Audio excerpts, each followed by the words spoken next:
आरव की आत्मा को शांत करने के बाद देवपुर गांव में फिर से शांति लौट आई थी। लोग हंसी खुशी जीने लगे थे। लेकिन एक रात गांव में मेला लगा था।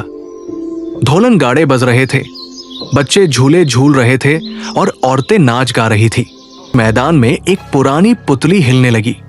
लोगों को लगा कोई बच्चा शरारत कर रहा है, लेकिन अगले ही पल वो पुतली जिंदा होकर उठ खड़ी हुई और सबसे पहले झूला झूल रही एक बच्ची को निगल गई। पूरा मेला चीखों से गूंज उठा। लोग भागने लगे।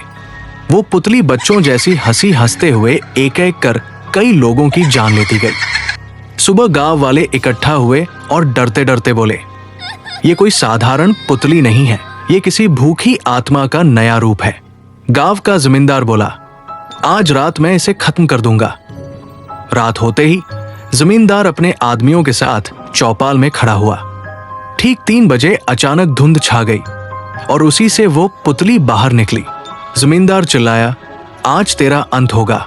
लेकिन पुतली ठंडी हंसी हंसते हुए बोली, तेरे जैसे कई आए थे, सब मेरी खिलौना बन गए। इतना कहते ही वो पुतली विशालकाय हो गई और एक झटके में जमींदार और उसके दोनों आदमियों को कुचल दिया। सुबह वहां सिर्फ खून के धब्बे बचे थे।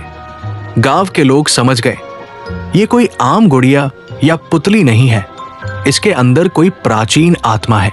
तभी गांव की सबसे बूढ़ी औरत बोली, इसे खत्म करने की ताकत सिर्फ अनन्या के पास है। वही लड़की जिसकी आत्मा को हम सबने बरसों पहले धोखा दिया था। गांव वाले रोते हुए अनन्या को पुकारने लगे। उसके नाम के जाप से मिट्टी कांपने लगी और धरती फटकर उसमें से अनन्या की आत्मा प्रकट हुई। रात होते ही पुतली गाना गाते हुए आई, लेकिन इस बार अनन्या उसके सामने खड़ी थी। दोनों के बीच भयंकर युद्ध हुआ। अनन्या की आंखों से बिजली निकल रही थी। पुतली धुंध में गायब होकर वार करती थी। एक समय आया जब पुतली ने अनन्या की शक्ति खींचनी शुरू कर दी। अनन्या का शरीर धुंधला होने लगा। उसके हाथ उसके अपने शरीर से आर पार जाने लगे।